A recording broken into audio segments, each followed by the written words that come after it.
Welcome to our YouTube channel, All America Selections Flowers and Vegetables. Today I want to showcase Prizm Kale, a 2016 All America Selections winner. But before I get to that, let me show you a similar variety. Most kale gets really tall, lots of stalk, and then spaces in between the leaves.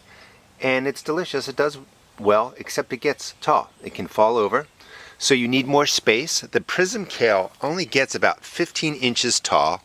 It produces all season long, spring, summer, and through the fall.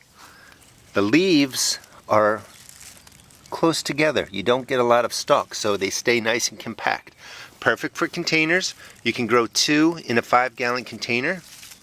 You can grow 1 in a smaller container.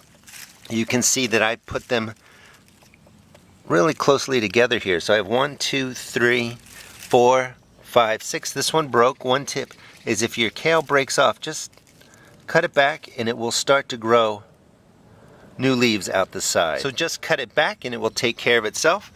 But you can see the 5 plants that are really there now, just how many leaves are being produced. We're in the 3rd week of July, more leaves coming up, and just look how they form. Really tightly together, so you get lots of production, lots of leaves from a kale plant that's only going to get about 15 inches tall. Absolutely delicious, tender leaves, nice nutty flavor. Please subscribe to our channel, All America Selections Flowers and Vegetables. We don't run ads, so you can just watch the garden videos and get back out into your garden. And remember, when you buy an All America Selections winner, the proof is in the plant. Thanks for watching, and give the 2016 All America Selection winner a space in your garden.